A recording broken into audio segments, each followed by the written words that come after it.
రేపు దివ్యమైన పూజ. రేపు ఆదివారం, నవమి గడిలు, పూర్వాషాఢ నక్షత్రం, శుక్ర నక్షత్రం. ఎలాగో మీన రాశిలో మనకందరికి తెలుసు రవి, శుక్ర, బుధ, రాహు ఉన్నాడు. చతుర్గ్రహాలు ఆల్రెడీ మీన రాశిలో ఉన్నాయి. లక్ష్మీనారాయణ యోగము జరుగుతుంది ప్రకృతిలో.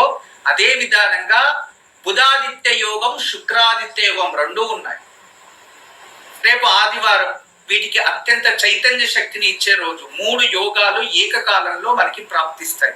రేపు ఉదయాన్నే ప్రహర్త కాలంలో ఉప్పు నీళ్లలోకి వేసి ఆ నీటితో తలస్నానం లేదా శరీర స్నానం చేసుకొని దేవుడి గదిలో కూర్చొని కాస్త గోధుమ పిండి, కాస్త బియ్యం పిండి, ఇవి 2 పాలు వేసి వాటితో ప్రమిదలు చేసుకొని మోదగ ఆకు కానీ, లేదా రావి చెట్టు ఆకు కానీ, లేదా అరటాకు కానీ, ఇటువంటిది ఏదైనా పత్రాన్ని తెచ్చి వాటిపైన ఈ ప్రమిదల్లాగా పెట్టి నెయ్యి పోసి లక్ష్మీనారాయణల ముందు వెలిగించాలి.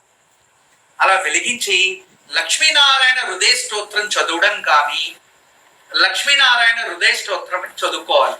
అది ఏది రాలేదు అన్నా లక్ష్మీనారాయణ స్తోత్రం కానీ, లేదా లక్ష్మీనారాయణకి సంబంధించిన అర్చన, పూజ, నామ మంత్రాల్ని జపించి ఆ భగవంతుడికి తెల్లటి మరియు నీలి రంగు పుష్పాలతో పూజించి అర్చించి ఈ పూజ అంతా అయిన తర్వాత చిన్న పేడ పిడికని తీసుకొని దాన్ని నిప్పు రేగించి నల్ల నువ్వులు తీసుకొని దాన్ని నూనెలో అద్ది సాంబ్రాణితో మిక్స్ చేసి, నల్ల నువ్వులు, నెయ్యి, సాంబ్రాణి ఈ 3 మిక్స్ చేసి సాంబ్రాణి పొగ వేయాలి.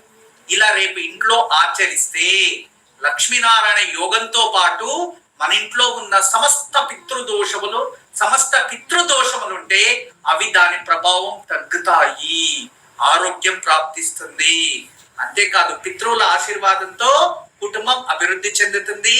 మరియు దేవతా శాపాలు, ప్రేత శాపాలు, దేవగణ శాపాలు ఇటువంటి ఉంటే ఆ ప్రభావం తగ్గిపోతుంది. అద్భుతమైన పూజా విధానం అందరూ ఆచరించాలి, తప్పకుండా ఆచరించండి.